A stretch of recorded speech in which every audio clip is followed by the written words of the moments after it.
Hello everyone and welcome to another subspecialty VMR. Today we have hepatology as a subspecialty and we have a very special guest. We have Dr. Drew Ford.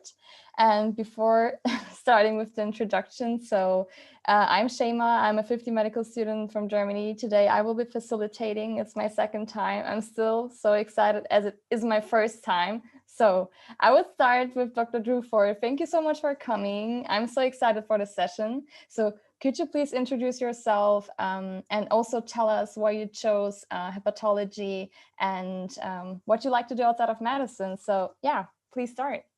All right. Thank you so much for the introduction. My name is Andrew Ford. I'm a rising PGY3 here at the Cleveland Clinic and in the internal medicine department. And frankly, I love hepatology for many reasons. And to put it shortly, it's a wide array of pathophysiology that you get to see. And to be good at hepatology, you have to be good at all of the internal medicine disciplines. So really, there's no shortage of things we'll see in hepatology, as this case will definitely illustrate for us. And as far as things I like to do outside of medicine, gotta say, whether it's hiking around here at Cleveland or sometimes just taking it easy, reading.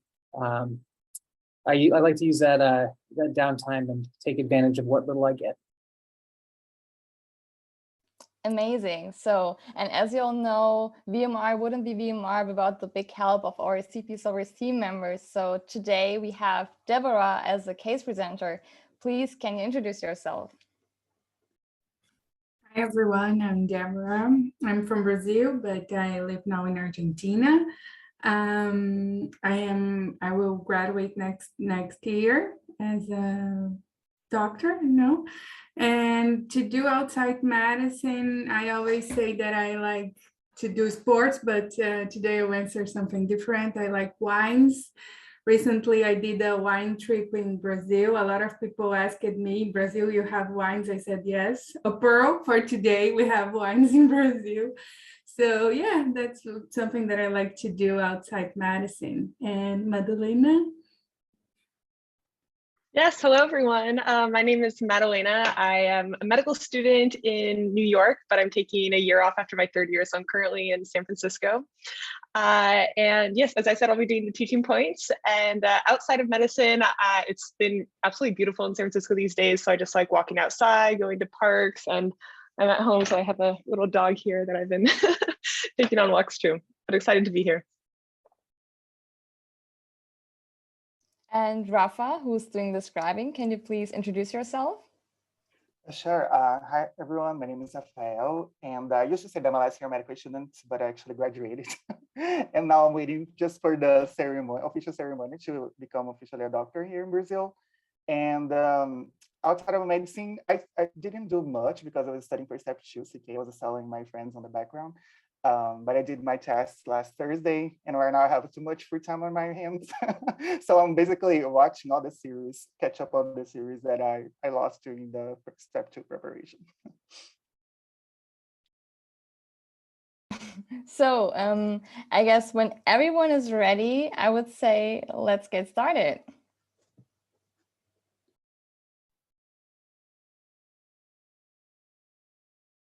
Okay.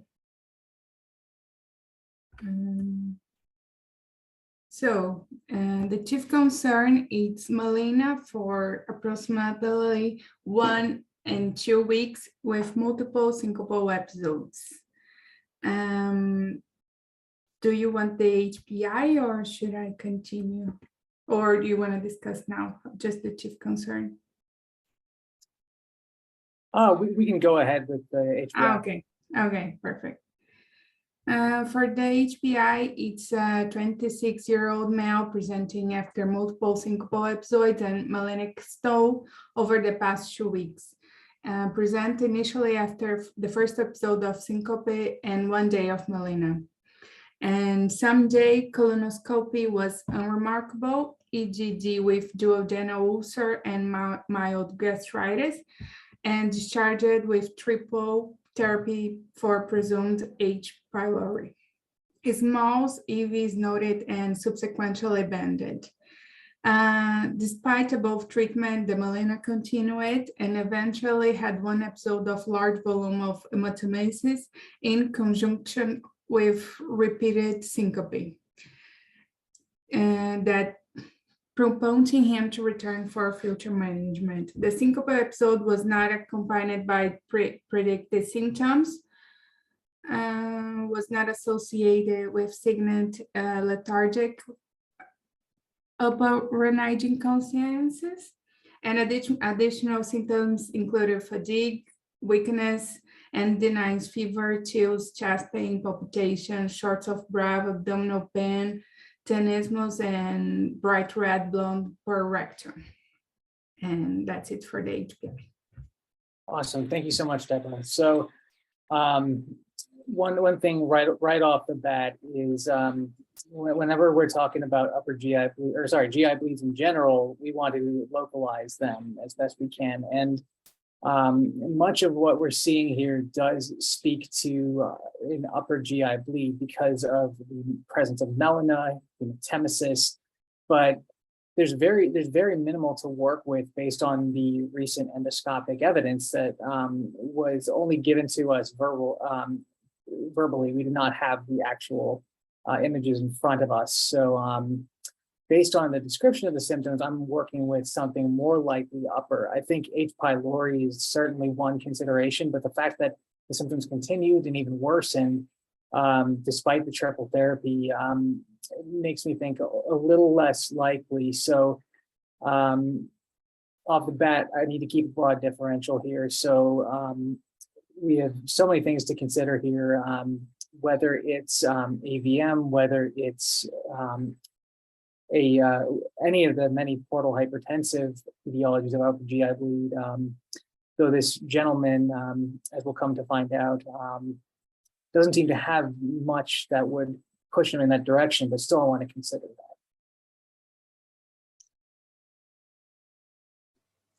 Amazing. So thank you so much for this great discussion. Deborah, would you please like to give us more of the HPI and also the past medical history? Yes. For the past medical history, he had hypertrophic obstructive cardiomyopathy with idiopathic subaortic stenosis, a past surgery of septomyomectomy 4 years prior, had a heart block treated with a traumatic implant cardiac defibrillator, and portal vein thrombosis, more than 10 years, that was treated with 1 year of Coumadin, and subsequent cavernous transformation. Has acute pancreatitis for 3 years and hepatic stenosis. For medication, pantoprazole, 40 milligrams, and vitamin D. And that's it. Do you want family history? No.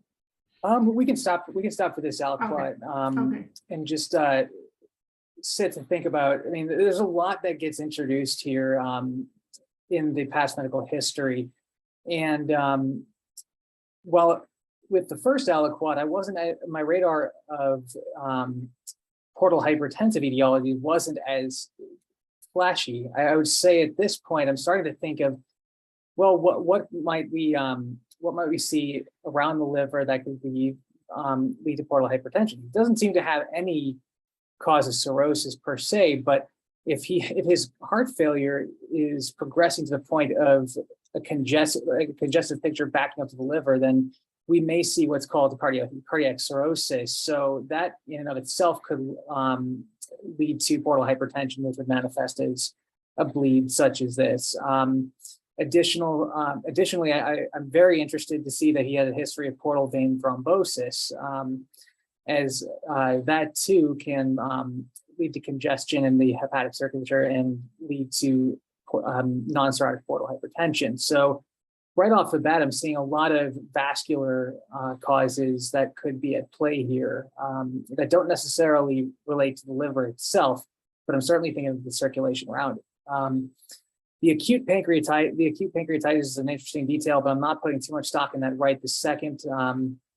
And then hepatic steatosis, I'm struggling at seeing that, but hey, maybe this is NASH that has progressed to cirrhosis. So until I see some more objective data, I can't say cirrhosis, but it's a consideration.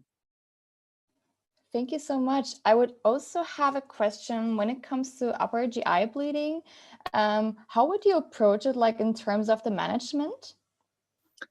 In terms of the management of the upper GI bleed, so especially for this gentleman, assuming hemodynamic stability, obviously you want to visualize where it's coming from, but also want to make sure that you resuscitate appropriately. So, assuming hemodynamic stability, check the CBC, make sure that their hemoglobin's not dropping significantly, but then you want to get the endoscopy down there and see if there's anything that you can act on.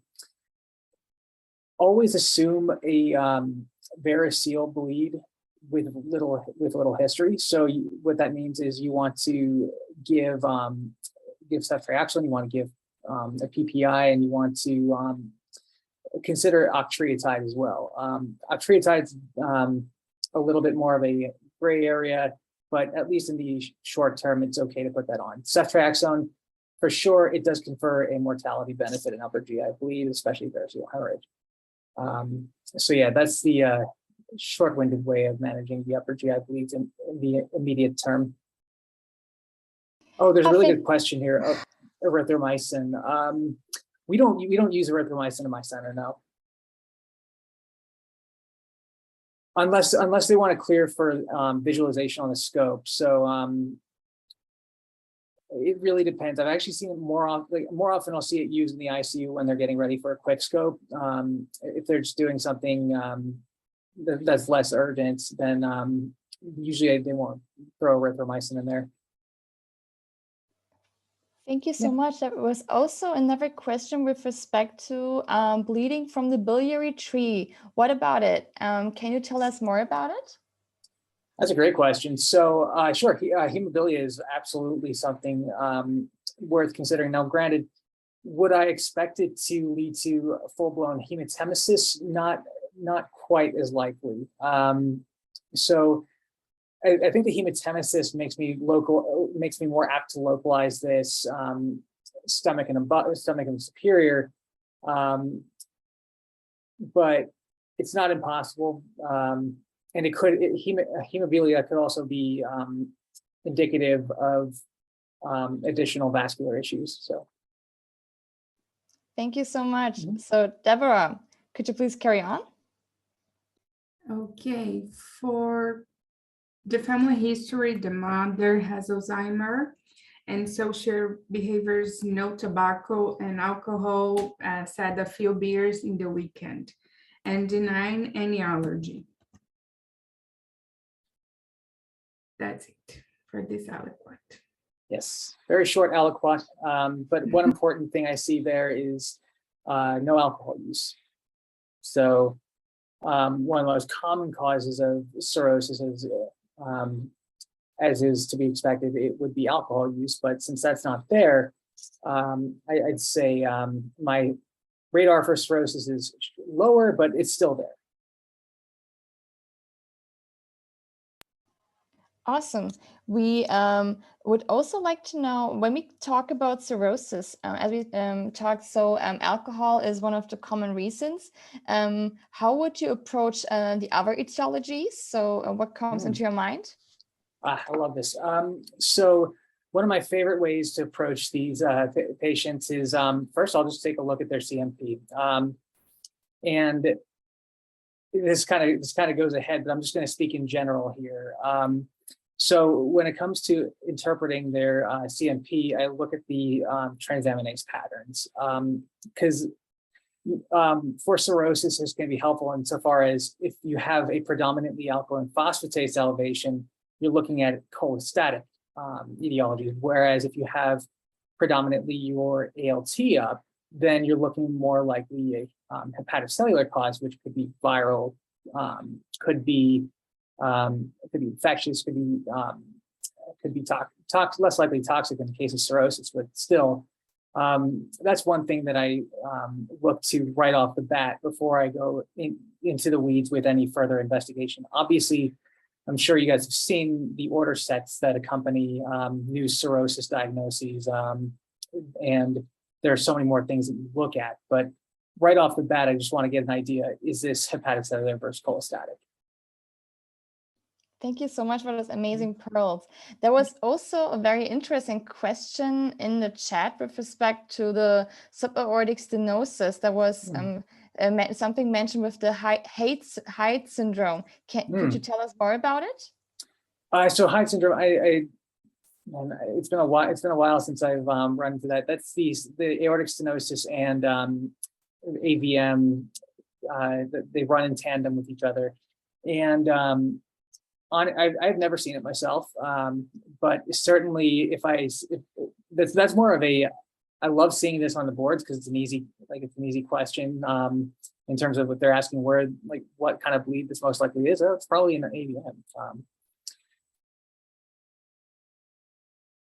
Thank you so much. The pearls are raining so far. So I would ask Deborah, carry on, please. Okay, for the vital signs, the temperature were 100.1 Fahrenheit. Heart rate was 80, respiratory rate was 20, and saturation 98% on 2 liters of nasal cannula. The examination well apparent but alert and orientated. No scleral icterus, cardiovascular normal, pulmonary normal, and abdomen was mild diffuse tenderness palpation, soft to touch without revolt or grinding, and normal bowel sounds. Extremity was 2+ beating edema, bilateral, pulses were present, and neural no asterisks. All right, yes. So the physical exam, very non-specific for him, and also very hard to differentiate because we have pitting edema bilaterally, but the question then becomes, is this the heart? And just something related to that, is this completely separate from his cardiac issues, and is this more driven by the liver? So without further information, it's difficult to differentiate based on this physical exam, but certainly putting a cardiac or liver etiology high on my list right now. Amazing. So Deborah, would you like to carry on? Okay, going for the labs, white blood cells was 90.93, hemoglobin 6.5, platelets 211, sodium 138, potassium 4.2, bicarb was 21, bone was 15, creatinine 1.31, glucose 95, calcium 7.3, AST 31, ALT 38, ALP 116, and total bilirubin was 0.8. And HIV, hepatitis A, B, and C were all negative. All right, so we get the first of what will eventually be a large objective portion of our presentation. And quite frankly, the thing that jumps out here is just the hemoglobin being 6.8, that we need to transfuse that right away. Now, in terms of what else I see here, to the point of being able to suss out a potential etiology for something wrong with his liver, there's really no indication of hepatic dysfunction, at least by the biochemistries. Furthermore, there's no evidence necessarily of synthetic dysfunction. So I'm a little backing off of my cirrhotic mindset right now, but still, it's still interesting to see that we're getting no indication here thus far of what could be going on outside of the fact that he's bleeding. Awesome. I would also have a question. So seeing this kind of very low hemoglobin, so what could actually explain such a very low hemoglobin when we're talking about an acute time course? So great question. This makes me think, especially now for him, I have to remember exactly. I think his baseline hemoglobin was in the 12s. So for it to go down that rapidly from a baseline of about 12, which had been the case like about a month prior to this presentation, to now 6, it has to be something quite significant, and it's not an oozing type bleed. So you'll run into different gradations of GI bleed. So something like portal hypertensive gastropathy, for instance, is going to be an oozing, quote unquote, type bleed, where it will slowly trickle the hemoglobin down. Whereas something that this gentleman with hematemesis is very likely to have, a variceal hemorrhage, is much larger volume. Ulcers can lead to larger volume bleeding. Now this is a lower GI tract, but diverticular bleeds tend to be pretty large volume too. So generally, I'm just working through my mind now of the different stratifications of how voluminous the blood loss is. And another question that I have is, so what would be the next step? So seeing the labs and all the new information that you got. So the next thing I want to do is I really want to start to look at I want to look at imaging. I want to get a right upper quadrant ultrasound. I want to get a CT delivered to make sure that there's nothing more morphologically off here. Assuming that those would be normal, then I really need to get a scope down there, frankly. And this is in real time. This is happening almost simultaneously. This gentleman ends up in the MICU. We are calling GI right as we're trying to wheel him down at the CT scan. So really, it's a matter of running all these things at the same time. But yeah, I want to get the images. I want to see the lesions. Thank you so much. So Deborah, would you please carry on? Yes. For the imaging, we have EJD that showed a type 2 gastroesophageal varices without active hemorrhage and esophageal ulcers. The CT of the liver, hepatic steatosis with geographic areas of fat sparing, nonserotic morphology, and markedly atrophic lateral segment of the left hepatic lobe. The liver biopsy showed an hepatic parenchyma with mild macrovesicular steatosis without evidence of advanced bridging fibrosis or cirrhosis, and a HPV-D of 6 and the LVUS with Doppler, a left portal vein, left hepatic vein, and left hepatic artery, not seeing a cavernous transformation of the Doppler vein with patent dominant branch and small right lobe branches, and remain hepatic vascular is patenting, and mildly heterogeneous fat liver without lesions and mild splenomegaly. And that's the last aliquot before the diagnosis. All right, so we're getting a lot juicier here. So right off the bat, I'm not seeing any cirrhosis here, and the biopsy agrees with me. The biopsy says no bridging fibrosis, no cirrhosis. So we can say that that's not likely what we're dealing with here. However, the endoscopy tells me that there is some sort of vascular congestion going on. It is likely in the form of portal hypertension, given the gastric varix. The fact that we are seeing you did mention there that the 6 millimeter mercury hepatic venous portal gradient. Now, the thing that needs to be noted about that is a normal HPP. But if you look at nonserotic causes of portal hypertension, a lot of them because of where they occur in relation to the liver itself, may end up ultimately being just moderately high to normal. So this tells me that this is likely a case of nonserotic portal hypertension. As to what could be causing it, many things can cause that, including portal vein thrombosis, which we do know this gentleman had. And we also have other causes like nodular regenerative hyperplasia, and even technically CHF can be considered an extrahepatic cause.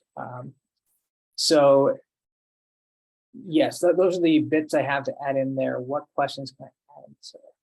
So another question would be like, when we talk about the cavernous transformation, it would be very interesting to know what is this actually and what is the mechanism that leads to it?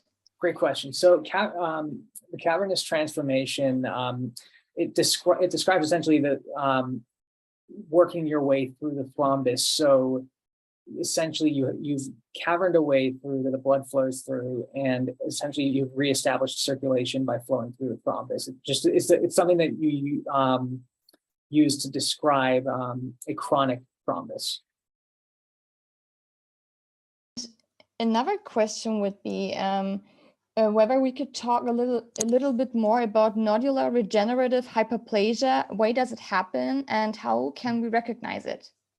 Oh, that is a wonderful question. So as for why it happens, actually, so I was in the liver clinic a few months ago, and I saw a gentleman with this, and actually caused me to do a bit of reading on it. So frankly, it's not quite established why this happens. There are some postulated links there are some postulated links to various rheumatic conditions, but I mean, in the case of this gentleman, for instance, it was the only medical condition he had. There are also thoughts that some medications might put you at risk for it, but essentially it's it's a growth unrestricted of the hepatic parenchyma to the point where you're getting a dysmorphic liver that cuts off the circulation, but there's still enough functional parenchyma to be able to function. So it's technically nonserotic, but it's still, because the liver becomes dysmorphic, leads to portal hypertension.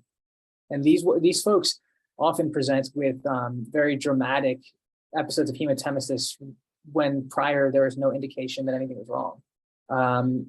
Far less often do they have other manifestations of portal hypertension, including like sequestration of platelets, ascites. Those don't tend to happen as often in your non-portal hypertensives, particularly the nodular regenerative hyperplasias. Another question related to this one. Do these patients have macroscopic changes on the ultrasound? Do they have that's a really good question. So I don't know of any macroscopic changes necessarily. There may be somewhat of a nodular appearance to the liver, but outside of that, I don't know of any specific imaging findings that you would expect.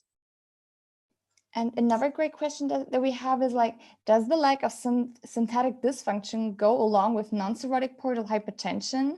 And how can this change our differentials here? Great question. So just by definition, because nonserotic, you often have intact synthetic function, even at advanced stages.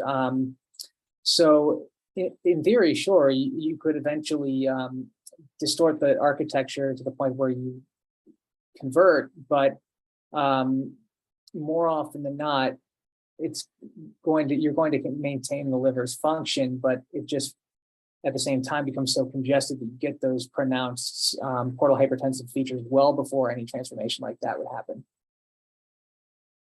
Thank you so much. I would also be very interested to know, so seeing all these information now, is there any thought that you have, like which tests would you want to have if you would have this case in real life in the clinic? Great question. So I think one thing that I want to see is that liver biopsy, especially in somebody like this, because you want to rule out any intrinsic factors or any intrinsic causes with the liver that could be contributing to this. I would want the imaging, so I'd want the Doppler ultrasound. Usually is a great way to start. As we'll see, there are certain more sensitive and specific ways to visualize certain causes of non-portal or nonserotic portal hypertension, but your Doppler ultrasound is the best place to start. Thank you so much. And then I would ask if there's no other question left on the chat, Deborah, to start with the last aliquot.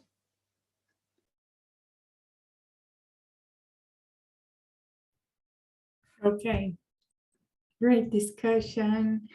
So the final aliquot, there is a CT of the abdomen that showed extensive portal and superior mesenteric venous thrombosis with numerals perigastric, periduodenal, peripancreatic, and perisplenic varices. So the diagnosis was nonserotic portal hypertension in the setting of the portal venous thrombosis.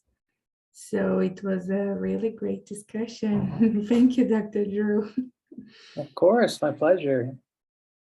There's some teaching points for this case. Before we start with the teaching points, I would also have another question when we talk about generally about portal venous thrombosis. As I remember, when we generally talk about thrombosis, we have typical thrombosis that we expect in extremities, and then talking about atypical thrombosis. How would you approach an atypical thrombosis like this? So what is like one of the most common etiologies for it? So oftentimes these can be idiopathic, but the first thing I would do approaching this or approaching any thrombosis really is to consider, is there anything that could be provoking this?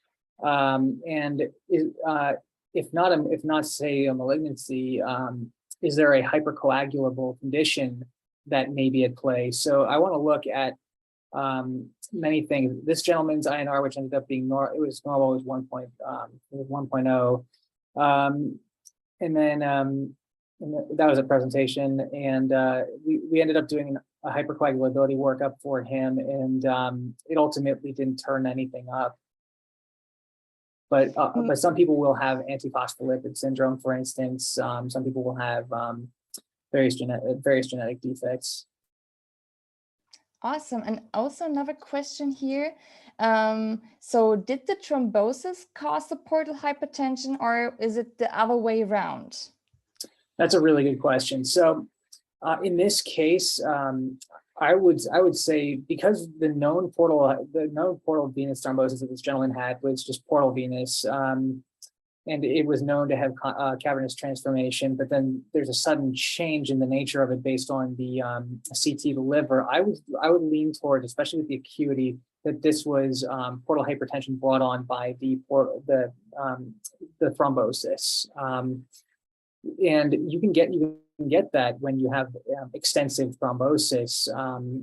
It's a sudden change in the vascular pressures, and it leads to sudden development of those varices, which may explain why nothing was really noted on the first endoscopy. As I said, we only had the verbal records of those, but yeah, these developed fairly quickly.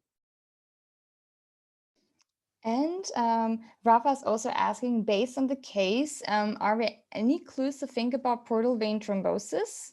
Yeah. Yes. So I would be looking at the platelet count.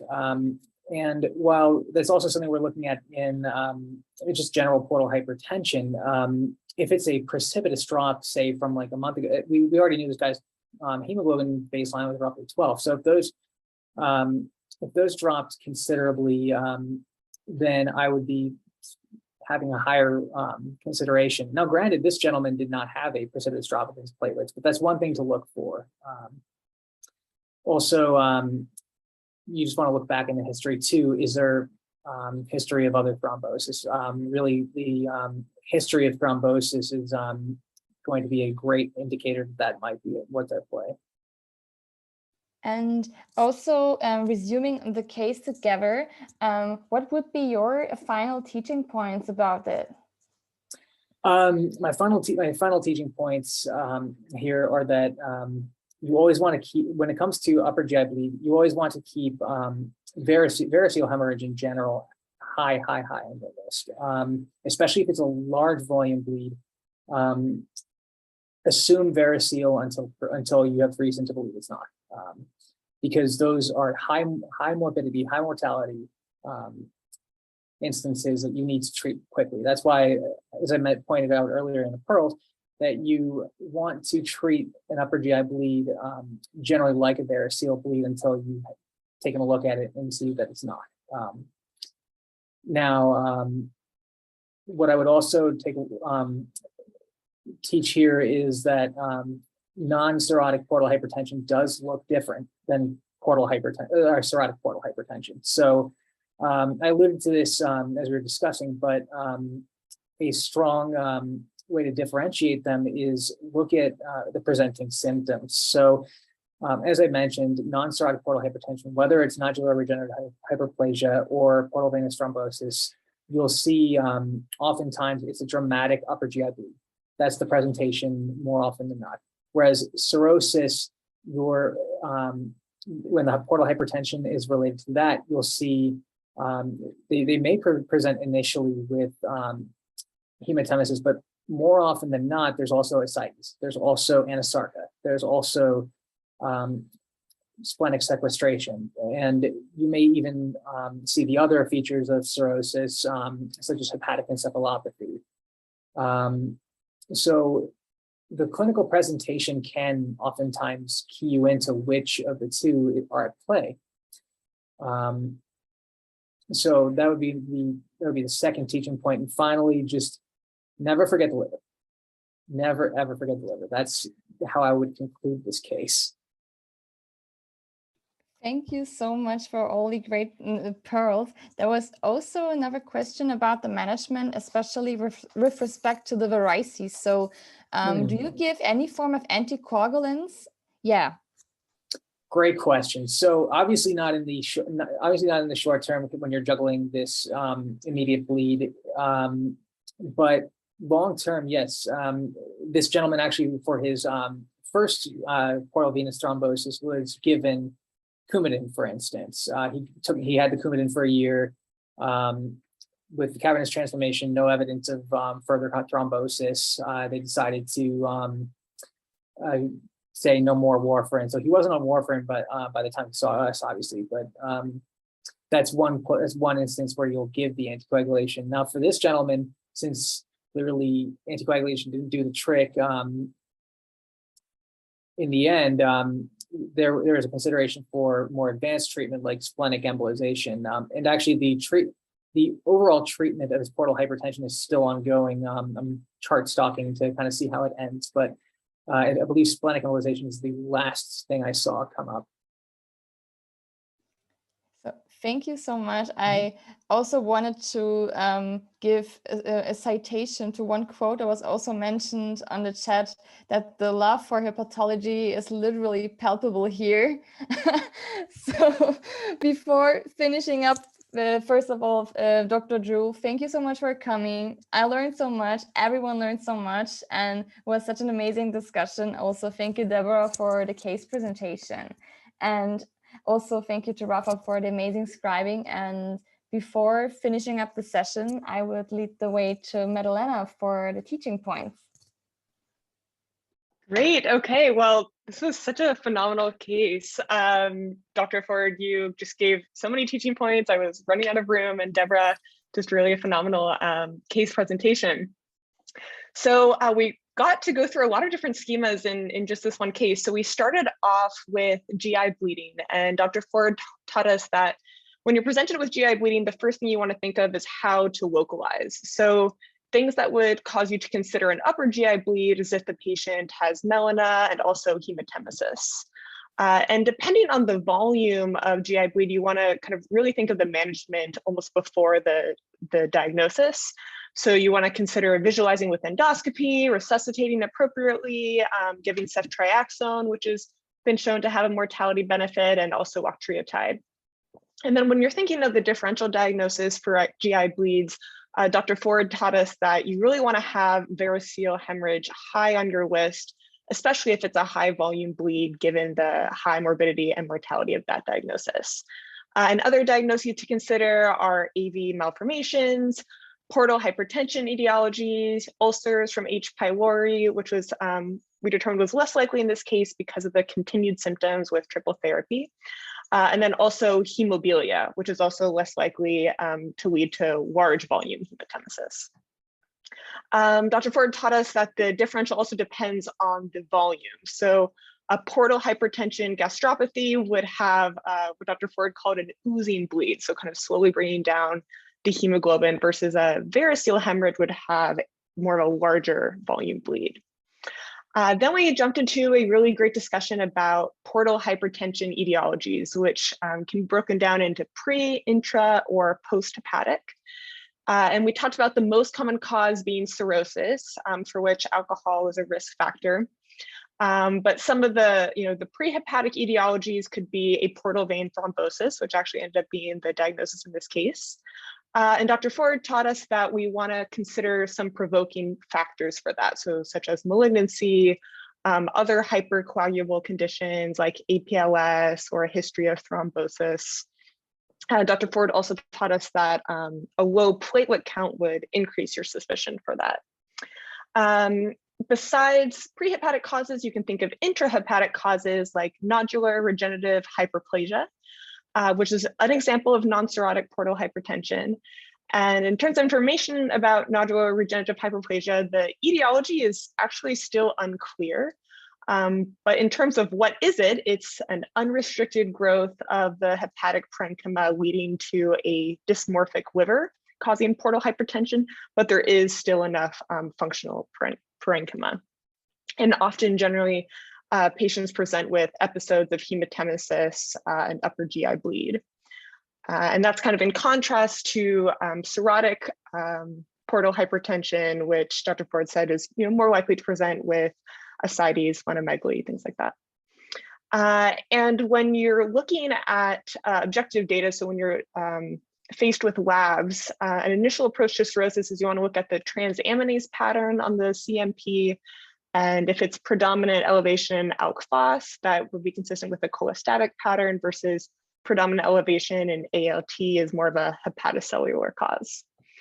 So many teaching points, and Dr. Ford, that was really a wonderful discussion, and Shema, fantastic facilitation. Thank you so much for these superb teaching points, Madalena. We all learned so much. And also, again, thank you so much, Dr. Drew, for coming. And also to the whole crowd here on the chat. The chat was literally on fire again. So thank you so much, and hope to see you all again soon. Bye. Thank you so much, guys. Take care.